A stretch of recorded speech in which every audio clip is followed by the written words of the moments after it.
All right, so our guest today is Michael Kolk. He's an amazing performer, recording artist, and educator, and kind of a local Vancouver hero. Michael performed all across North America and Europe as a solo, duo, and orchestral soloist. He's recorded 9 albums to date with music ranging from traditional classical music to some never before heard contemporary compositions. And on top of all that, he's also an incredible educator. He's a newly appointed guitar professor at VCC, as well as the ensemble director of our Guitar Society. So he's just really in it with the community. And speaking of which, he's also part of the faculty in this year's Vancouver Guitar Festival. The festival will be from July 17th to 20th at Capilano University. And there's going to be 2 concerts held to the general public on the 18th and 19th. And those will be at the Blue Shore Theater, which is right on campus. And you can get a package deal for both tickets, which I would strongly recommend because the performers are all really, really amazing, at vancouverguitar.org. And all the performers are people that I hold in the highest regard. So I do really recommend that you get tickets. So vancouverguitar.org for all the information. And now that all the blurby stuff is out of the way, let's begin the interview. So thanks for being here. And yeah, it's nice to have you on the show. Yeah, thanks for having me. So to start things off, could you tell us a little bit about what got you started with the guitar, and what about classical guitar in particular has kept you in it to make it a full career and kind of, I guess, base your whole life around it? Yeah, so I actually started on classical guitar when I was 6, and it's kind of the not the usual path for a lot of classical guitarists. A lot of them will start with electric or acoustic guitar and then find their way to classical. But my parents put me into classical guitar lessons at the Vancouver Academy with Robert Jordan. And apparently, I don't really remember, but apparently I was begging them for music lessons, and we did. They put me into Orff at first, which is like for little kids with Mm-hmm. like singing and drumming type of stuff. And then I was like, I want to play a real instrument. So the story goes, according to my parents, that they were going to put me into cello, and then there were no spots open for cello. And so there was a spot open for classical guitar, and I said, that's great, I'll do it. And that's how I got started. And yeah, from there, I guess I just liked it right from the beginning, and I was fairly good at it, and so that's always encouraging for a kid. Mm-hmm. Um, and then I actually picked up electric guitar when I was maybe 11 or Oh something, yeah. and so that's I still play electric guitar now today. But my real inspiration for electric guitar was that guy Jimi Hendrix. Mm-hmm. And but I've always kind of kept both of them going, and sometimes it's a bit of a juggling act, and classical guitar has taken precedent. Um, but I do enjoy having both styles going and variety Mm-hmm. of styles of music.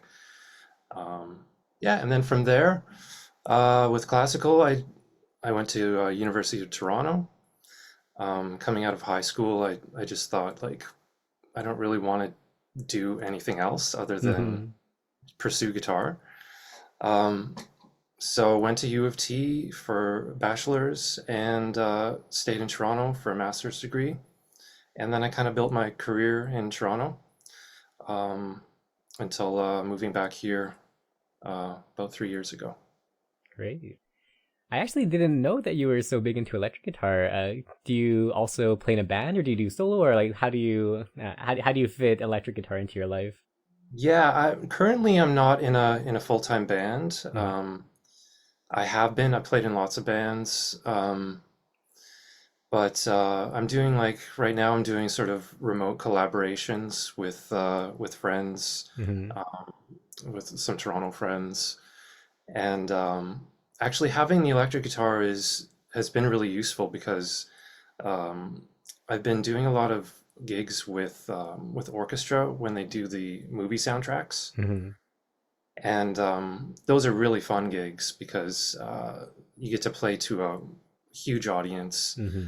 People are super into it. You're part of a massive event rather than classical guitar, you're the one guy Yeah, on really stage. intimate. Yeah. Yeah. So I enjoy doing those, and a lot of the time they call for electric, uh, sometimes only electric guitar, and also classical guitar. Um, so it's useful that I can read music, play in an orchestral setting, Hmm. and I also have, I can uh, recreate guitar tones that I hear on recordings. Yeah. I've got all the gear, I know how to use it and all that stuff. So yeah, it's been good for versatility for my career. Hmm. And in the bands that you do play with, is there a particular style or genre that you gravitate towards too? Um, Rock, mostly Yeah, rock. nice. Yeah, like I've never been too into metal. Like that's a little bit too intense for my personality, but I Hmm. do enjoy hard rock. And Great. like I said, coming from Hendrix, Zeppelin, Hmm. um, Queens of the Stone Age is one of my favorite newer Hmm. bands. All the 90s grunge stuff. Actually, not the first band, but well, the first band that I joined in Toronto, we were kind of a prog rock trio. Oh yeah, nice. The bass player was really into Rush and Iron Maiden, and the bassist and the drummer are both jazz guys. Hmm. And so then we kind of morphed into well, it wasn't my term, but we kind of morphed into like math rock Hmm. because the drummer liked to do a lot of odd Yeah, time stuff. And so we were doing kind of like Mars Volta progressive type of music. Um, but yeah, mostly in the rock uh, universe, hmm, and a little bit of blues, a little bit of funk jazz. But yeah, great. Has any of this electric guitar influence bled over into your aesthetic for classical music as well? When you're doing your performances, do you feel any of those influences in your playing? yeah, that's a good question. I think so. Not in a really kind of explicit way, but I think kind of the rhythmic sensibilities Hmm. of rock. Like recognizing in a classical piece if it just needs to kind of groove Hmm. and just having that kind of rhythmic feel when it's appropriate. Um, I think that helps. And yeah, maybe just a little bit of kind of the aesthetic of. I mean, we play a lot with tone color on classical guitar, of Hmm. course, but maybe the idea of kind of sometimes you can have more of an aggressive attack Yeah. uh, to bring out that side of the music if it's appropriate. Um, but I when I was playing both, uh, part of me was kind of like maybe I should try to blend like do a fusion type of thing of classical and Hmm. rock, but it's never really felt natural to me to uh, really intentionally try to blend those Hmm. styles. I kind of think of them as separate, but definitely having the rock background, I think it just informs my like sort of overall personality as a musician. For sure. And do you still find yourself listening to lots of rock music and non-classical music in your spare time nowadays? Oh yeah. Um, it's interesting. Like obviously I listen to classical music and I love Hmm. classical music and classical guitar, but sometimes when you probably know this as well, when you're practicing long hours, you're Hmm. working on classical music, you're rehearsing or whatever. Hmm. Uh, just for enjoyment, I want something different. I want to Yeah, listen for to sure. something that's not classical. Hmm. So yeah, definitely listen to non-classical music. I love jazz. Flamenco has been something I've got into in the last few years. Hmm. S- Dabbling in it, playing. Definitely not a serious flamenco player, but I love listening to it. And yeah, still listen to rock. One of my favorite new bands is called Krungbin, which is a trio that's kind of like sort of more chill Hmm. R&B type stuff, but mostly instrumental. Um, So yeah, I like variety. I can't. I'm not the type of person who gets just really into one thing only. Hmm. Um, I do for periods of time. Yeah, yeah. After a certain time, I need something else to listen to and something else to play as well. Hmm. And on that note, actually, when you sent me your concert program, I was actually really shocked because it's really not pieces that you hear really often. Could you tell us a bit about that and what your thoughts were when you came up with this program? Yeah, so I think like what you said, I try to like as a classical guitarist, I think a huge part of our programming or our how we come across on stage is the programming. Hmm. And um, like there are tons of guitarists that I really love, but I'm more interested in what they're playing. Um, so you go through school and you learn all the classics and all the like really well-known pieces. And I Hmm. did an album of classical guitar favorites, and Yeah. and that's all great. It's really great music. But then I've come to a point where I want to offer something different that people may not have heard as often. Hmm. So yeah, the first piece I'll play is three small pieces by Rodrigo. And Rodrigo, we all know Rodrigo in the guitar world, but these pieces are lesser performed. They're not his three Spanish pieces that you hear very often, Hmm. and they're kind of like quirky little pieces. They're not the most difficult Rodrigo, which is also nice, starting a program. Hmm. But they have, and what I love about Rodrigo is like his um his melodies are often not complex. They're Yeah. they're quite straightforward, uh, almost folk-like. But what he does with the accompaniment is so interesting and so Hmm. distinct to his sound, and so you really find that in these three pieces. Um, and then the second piece is I've been really getting into the music of Vicente Asensio. And he didn't write a whole ton for the guitar. His most um, often played piece is the Kolk Intime. Hmm. Um, and it's a wonderful, wonderful piece. But again, I wanted to get a little more off the beaten path. And so I'll be playing the Suite Mystica. Hmm. And this was uh, this was written for Segovia, as so much music was. And it began with the middle movement, actually, the dipso, Okay, interesting. and that was written first in 1971, I believe, and that was a commission from the Spanish radio for the Holy Week.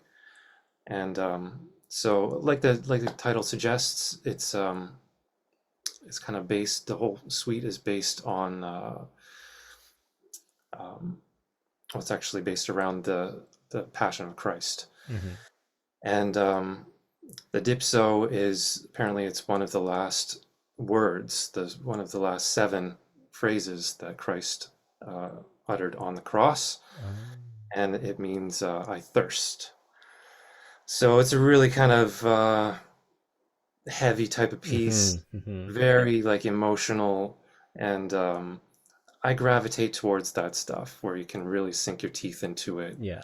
Uh, on a interpretive level, and there's so much like kind of pathos and power Hmm. in that piece. And then the outer two movements were written later at Segovia's request, I believe around 1977, to form the suite, and Hmm. kind of forms a chronology then.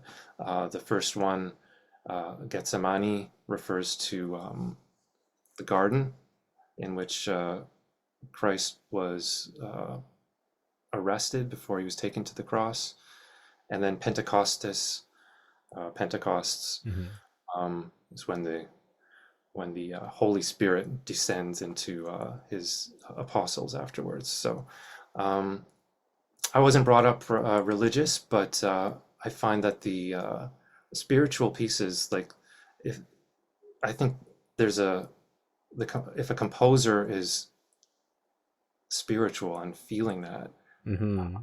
there can be a really powerful expression Yeah, absolutely. comes through those type of pieces. So those are the first two, and then the last one I'll play is it's actually the first time that I performed a piece written by myself Oh, in a really? concert. Wow. Well, have a treat then. Yeah, so I actually wrote this a few years ago, and it's based on a melody that came to my wife in a dream that she had. Oh. And it was a very powerful dream, and I won't go into the details of it, but it was a very evocative kind of setting to this Mm-hmm. dream. And uh, and she told me about it, and then she kind of hummed this melody, and so I jotted it down, and I trying to get into more composing lately. Something that I have to really push myself to do, but I Mm-hmm. feel that it's important for my overall growth as a musician, and um, so I wrote some variations on this, Mm-hmm. and then a finale as well that kind of ties the whole thing together. So it's called Dream Variations Finale. Mm-hmm. Um, and yeah, the bulk of it was actually written on Texada Island, where it's been a few years since I've gone there, but I used to go there every summer and spend 5 or 6 days in a one room, uh, like a cabin Mm-hmm. with no running water, just a generator for electricity, and just in the woods in Mm-hmm. Texada. And I would bring my guitar there, and I wouldn't see anyone or talk to anyone or have any media or anything for 5 or 6 days and just Wow. disconnect Mm-hmm. and go for long walks in the forest. And I wrote almost all of this on one of those getaways. Really? So the whole thing in just like 5 or 6 days? Yep, yep. That's amazing. And then I came back to it. I sort of put it away for a while, and I thought, I don't know if this is good or not. Like, I'm still sort of finding my feet as a composer, Mm-hmm. and it was also really difficult to play. So, um, so I didn't really bother to learn it for a while. Mm-hmm. And then I thought, let's dust this off. I think it just needs to, I just need to get it out there. Mm-hmm. I need to learn it and play it to really know what it is. I'm too close to it right now, having Yeah. composed it myself. And so, yeah, it's been an interesting experience. I wrote some things that I had to change later because I couldn't actually play them. Mm-hmm. Um, but yeah, we'll see how it goes. It'll be the world premiere of this piece at the, Wow. at the festival. Great. Well, I'm very excited for your composer debut. Yeah. You mentioned distancing yourself from the piece. Do you find that the deeper you get into a piece and the more you kind of get into the learning process, the more like emotional separation you have from it? Um, Emotional separation, like I don't think so. Um, I think the emotional connection develops Mm-hmm. the more I get into a piece. And maybe, yeah, were you referring to the piece that I wrote or just Yeah, yeah. I was just more in wondering general? what I guess maybe exploring more on what you said about like separating yourself from the piece because you were too deep Mm, into it, too closely attached to it. mhm. Yeah, well, in this case, um, I feel like I'm sort of playing a dual role as composer and then almost separately interpreter. Mm-hmm. And so that's been interesting because um, my vast majority of my experience is just as an interpreter, but um, I composed this piece and then put it away for a while, and then I came back to it, and it's almost like I didn't write it. Mm-hmm. Almost like I had to figure out what I was going for again, almost the same way that I try to figure out another composer Mm-hmm. is trying to express. Um, so yeah, there's been a big development in sort of my original conception of what the piece was and how it's kind of developed in my interpretation. Great. Okay, well, let's switch to a slightly different tack. I'm curious. Whenever I've seen you perform, you've always felt like you were really welcoming and approachable to the audience, and I feel like it really helps people settle in and feel comfortable. Is it something that you've consciously thought about and cultivated, or is it just it's a natural byproduct of just who you are and what you bring to the stage? Yeah, well, thanks for saying that. Yeah, no, it's something that I've tried to cultivate. Mm-hmm. To be honest, I'm not like super comfortable on stage. Mm-hmm. And once I get into it, once I get into playing, then I become more comfortable. But in terms of the interaction with the audience, that's something I've had to work on. Mm-hmm. Um, and so I try to have a few things to say about the pieces and approach it with an attitude of yeah, welcoming people in and I think you know we're all I won't speak for everyone, but I think most of us are nervous when we perform, Mm-hmm. and I think the job of the performer is to not let that show too much Mm-hmm. because uh, even if you are nervous, if that comes across on stage, then it makes the audience nervous for you. Mm-hmm. Yeah. And what I want to see when I go see a performance is someone who's confident and it feels like they're having a good time. Mm-hmm. And then you can relax as an audience member and just kind of go along for the ride with them. And so that's what I try to portray. And sometimes, you know, like um, pretending that you're not nervous, Mm-hmm. you're not nervous at a Yeah. certain point. You start to feel more comfortable on stage, and that's when I can really enjoy performing, and I feel it Mm-hmm. comes across the audience that Yeah. you know it's we're just sharing music and not thinking about any judgment, just just trying to express and just share emotions, share ideas, and hopefully everyone you know has a good time. Yeah. It's funny you say that because I specifically wrote a question for this interview about how I thought that you always looked really confident and in control when you were performing. So I was wondering if you had any performance anxiety, which I guess, yeah. So maybe Yeah, could you talk a yeah. little bit about the mental aspect of the performance and maybe what strategies you have to overcome this initial anxiety? Hmm. Um, so for me, there's a big lead up to a concert where I have to mentally prepare Mm-hmm. as well as physically prepare and musically. And most of that is just sort of setting my attitude. Mm-hmm.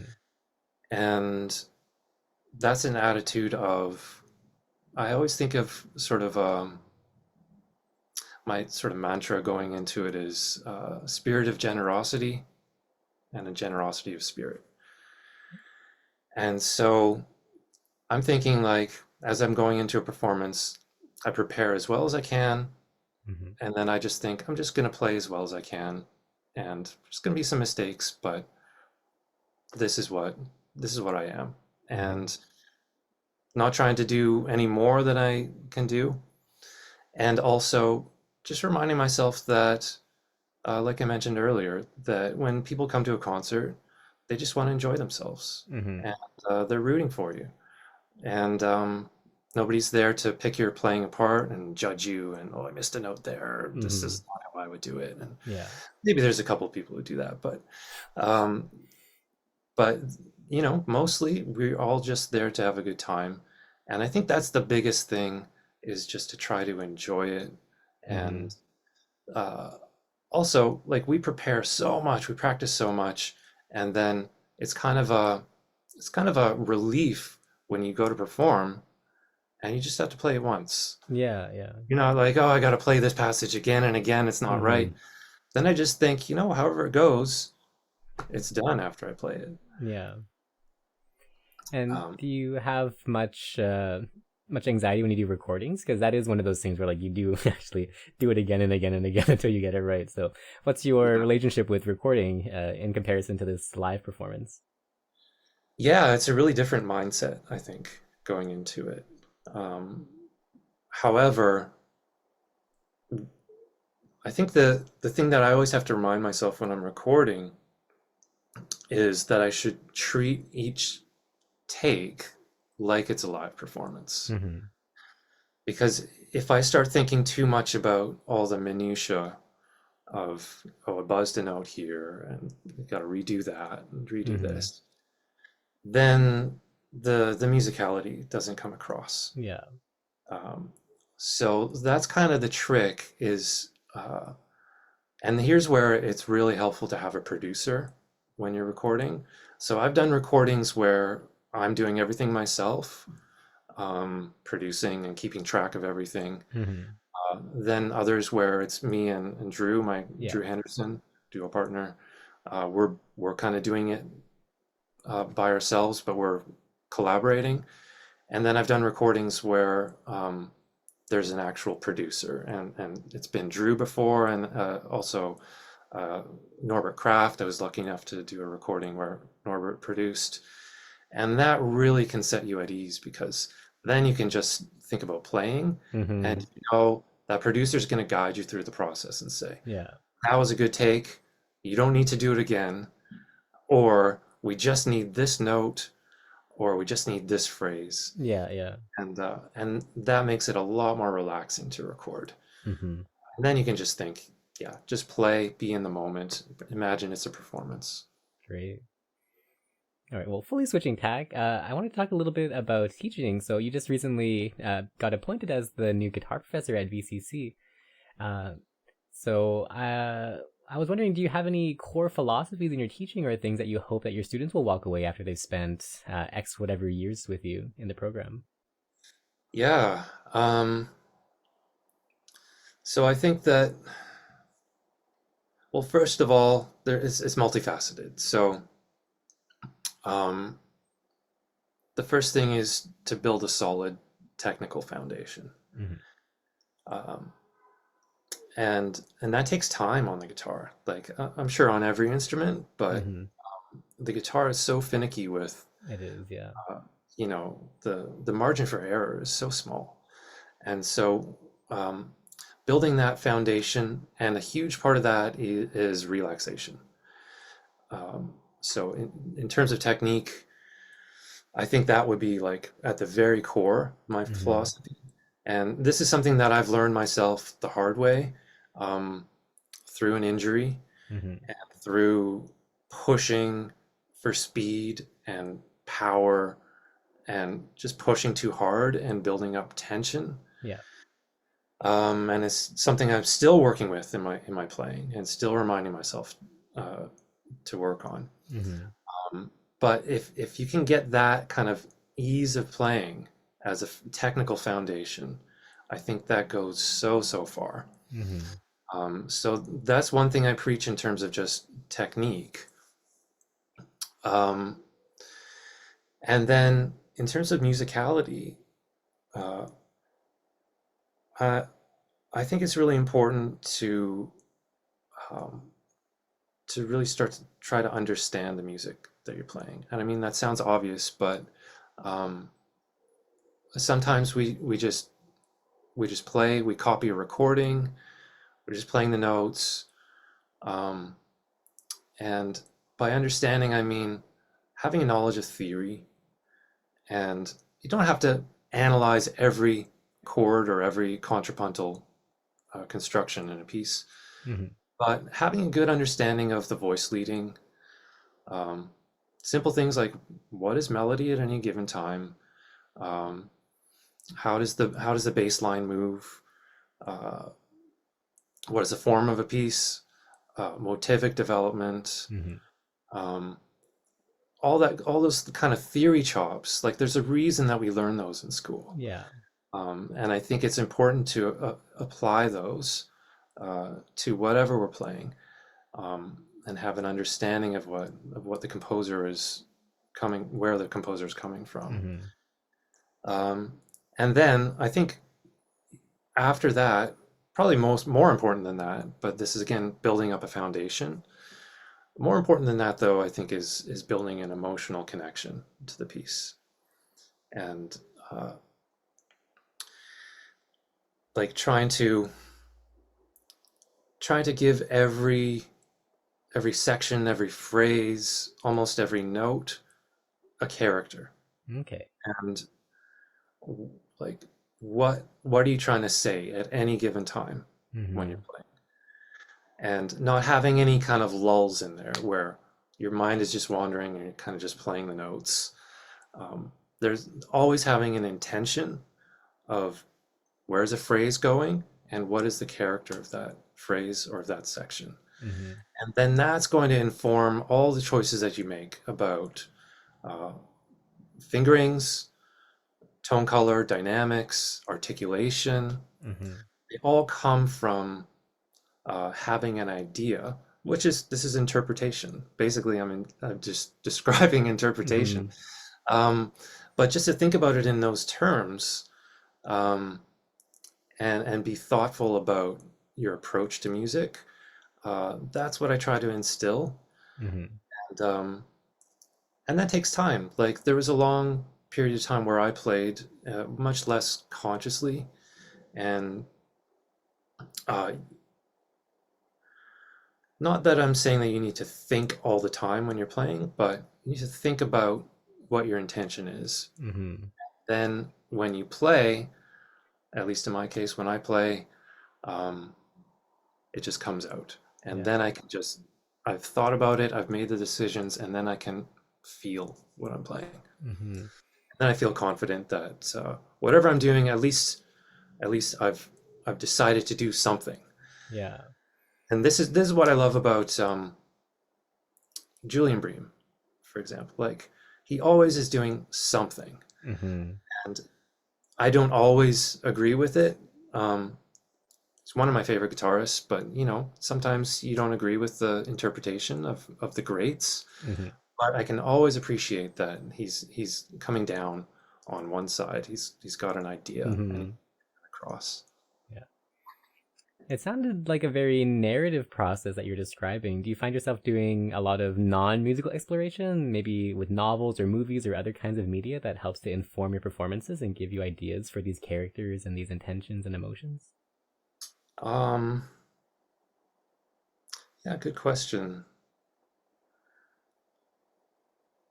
Maybe not directly, but I do feel like all of the arts have that thing in common, Mm-hmm.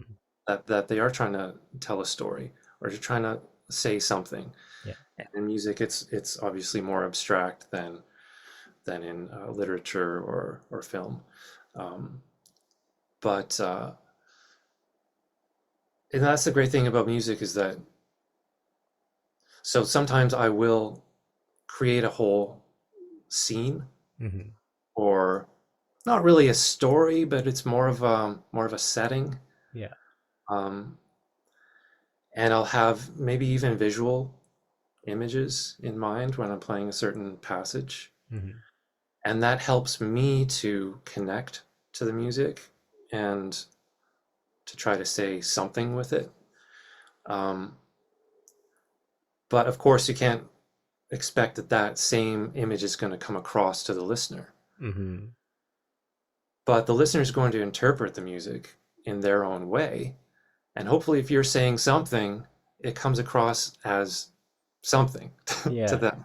Mm-hmm. Um, and it's going to be different because everyone has their different experiences and different interpretations. But that's what makes music really interesting is that it's abstract in that way, but you can approach it in a very specific way, Mm-hmm. and it will still come out to everyone as different. Yeah, absolutely. All right. Well, final tack switch here. We should probably talk about the festival at some point. So I'm curious if you ever took part in many festivals as a participant back when you were a student or as an early professional. Yeah, I wish I'd kind of done more. I have gone to festivals in the past, um, um, but not a ton, and it's probably just I don't love traveling all that much, and Hmm. I kind of am a homebody, but Yeah, yeah. um, yeah. So I think the first festival that I went to was the Northwest Guitar Oh Festival, yeah. Hmm. and it was in Victoria, and I competed in the competition and came first, and so that was cool. Um, but and then I've gone to the GFA a couple times, and my teacher Jeff McFadden has a or used to have a Sauble Beach Festival in Hmm. Ontario, Yeah. and I went to that a lot, probably 8 or 9 times. Wow. Um, so yeah, the great thing about festivals is that, as classical guitarists, we spend so much time just practicing Hmm. alone. Hmm. And I think you kind of have to have a bit of a personality where you're okay with that Yeah. to be a classical guitarist, to have a Hmm. lot of alone time. And I certainly enjoy my alone time. Yeah. But it's really nice to get out and meet other people, other guitarists, and hear other guitarists. Hmm. And not just professional guitarists, but other, if they may be amateur guitarists or students, and hear what they're playing. And I think one of the cool things about this festival is there's an ensemble element as well. I believe there is again this year, Hmm. and so that's another thing that classical guitarists I think should do a lot more of is playing with other people, not necessarily in a huge guitar ensemble, but Hmm. if that's the opportunity, then to do that, um, because it really develops uh, your ear, your rhythm, your interaction with other musicians. Hmm. Um, and yeah, I mean, vibes of a festival, going out for a drink after the performances, Hmm. um, talking shop with other guitarists. Yeah. It's a good time. Hmm. All right. Well, I'll just have one final question for me before I open up the floor to the live stream questions. So, as a faculty member of the festival this year, what do you hope that the participants of the festival come away with after the week is over? Um, Inspiration, I think, is the big thing. Uh, Hmm. that's what I've usually taken away from guitar festivals For is sure. just, new ideas, new motivation. Um, that's something that's hard to keep up sometimes. Hmm. You know, it ebbs and flows, and I think a festival is a great opportunity to kind of just reignite Yeah. that passion for the guitar, inspiration, and just some new ideas, some ideas of what to try, whether it be technical ideas or musical ideas or whatever. Hmm. Yeah, I think definitely when I was participating in lots of festivals, that anytime I would finish, I would have like a 1 month burst of just going crazy on the guitar afterwards. Yeah, yeah, no, that's great. Hmm. All right, so viewer question. Love to know how much you enjoy playing duos and maybe how you might imagine yourself as a musician if you hadn't done any duos or ensemble playing. Yeah, so duos are amazing. As you probably know, I played with Drew Henderson Hmm. for many years before moving out to Vancouver. And yeah, I think that the interaction with another musician, like I just mentioned, is so important and something that we Hmm. don't get as a soloist. And it's very enjoyable. Like sometimes you can be playing and your duo partner will do something a little unexpected, Hmm. like a tone color change or a rubato somewhere, and then you kind of react to that, Yeah. and then you're into a sort of a dialogue, Hmm. uh, and it just freshens things up. It can get you can get a little bit stale if you're playing solo. You kind of have to prompt yourself sometimes, in my case, to do something different. Hmm. And so it's nice to have someone else to like sort of bounce your musical ideas off Yeah. of.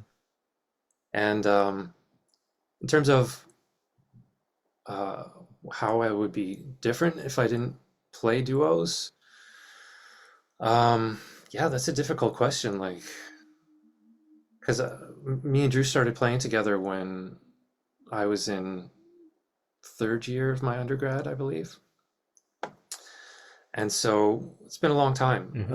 Hmm. And I've also played with a lot of other musicians, other instrumentalists as well. So I definitely think that my sense of rhythm wouldn't be as strong. I think that's something as a duo that they have to have together. Hmm. Um, and then just the your ear, like how you hear music, how you react when you're playing with someone else. Hmm. Um, and then I always I learn a lot from whoever I play with. So I learned a lot from Drew, playing with him Hmm. for years. Learned a lot from great violinists that I played with, Laurence Kayala. Hmm.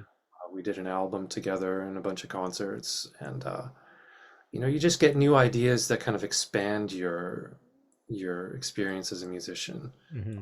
So I definitely encourage playing with other musicians. Great. What's been your all-time favorite music project thus far? All-time favorite music project. That's a tough one. Um, well, I'm gonna sort of cop out It's fair. and I'm not sure who said this, but I read a quote about someone who was asked a similar question. I think it was, what's your favorite piece?" Hmm. Hmm.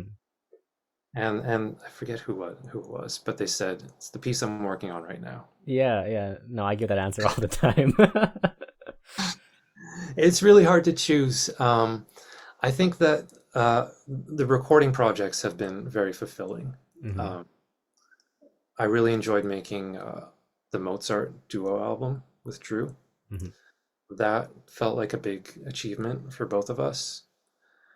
Um, I really enjoyed uh, the album that I did with Jeff McFadden of the Giuliani Rossini. Hmm. Um, well, no, it's not all Rossini, but Giuliani duos. But yeah, it's tough. Um, at the moment when you're in the middle of something, um, not all the time, but often that's the thing. Hmm. Yeah, Great. sort of a cop out answer, but Uh, all right, and then maybe last thing, could you talk a little bit about the injury you had before that made you change your approach to playing and relaxation? yeah. So it was in my right arm, right hand, and at the time I was just playing a lot. Was recording. I was playing concerts. I think I had a couple of different programs on the go, and I was just kind of pushing for speed Hmm. in a way that was playing with too much tension. And I realize that now, and that I had a couple of bad habits with posture with the guitar as well. Specifically, that my right shoulder would come a bit Oh forward, yeah. um, and I would sort of hunch over the guitar and lean into it. Hmm. So it started with some, I think, tendonitis or tendinosis in my right hand index Hmm. finger, and so got a bit of pain there, and I sort of, you know, thought, okay, take a little break, but I couldn't take too much of a break because Yeah, I yeah. was busy. And then it moved its way up, Oh no. interestingly, moved into my elbow, and then it moved up into my shoulder. Hmm. And so I remember going on stage one concert. I was like taking Tylenol before the concert to go on stage and play, and I realized this is not a good place to be in. Yeah. And I knew that I had to change some stuff. Hmm. So well, to get rid of the injury, I actually went Chinese deep tissue massage, a guy in Toronto called Hmm. Master Han. Okay. Uh, he was recommended by one of my hockey playing friends who would go to him for all of his injuries. Hmm. And he did this just incredibly painful massage Yeah. where this guy has forearms like Popeye. Just get right under the, like inside my shoulder. Yeah. Then he did the suction cupping stuff and a few sessions of that, incredibly painful. Um, it started to clear up, but then I Wow. thought I better make sure that this doesn't happen again. Hmm. So I adopted just a better posture Yeah. with the instrument. I started using a guitar support, which I sometimes use now for practice. Um, but part of it was the footstool, I think, was a bit too low. I'm Yeah. a tall guy, so I was kind of leaning over. And then yeah, the biggest thing was trying to relax and not Hmm. let tension build up. And and still work in progress. Um, but and from time to time, I feel it kind of come back again, not too bad, and then I just sort of take it easy, Yeah. remember to relax. But it's mostly been fine since then. Great. Well, thank you very much. Some viewers are saying that they have really liked the answers and they love some of the recordings that you've made. So yeah, Oh, nice. yeah, Yes. it's been very good to have you. Once again, the Vancouver Guitar Festival will be from July 17th to 20th at Kaplan University, and there will be two concerts. Michael will be playing on the 19th, which is on a Saturday, I believe. And yeah, I highly recommend coming to listen to it. Come to both of them if you can. It's fantastic. I think I'm And on the 18th, actually, the are you Friday. really? Yeah, I Oh, believe. Oh, although maybe Louis changed it. okay. well, well, either way, you should come to both concerts. So whether it's the 18th or the 19th, I think it's absolutely worth coming to. So get both tickets. It's a package deal. So go to vancouverguitar.org for that. And yeah, that's it for the interview. So thank you so much for coming here and sharing your thoughts. It's been a big festival this year. Yeah, thanks so much for having me. It was great talking to you. Yeah. All right. Take care.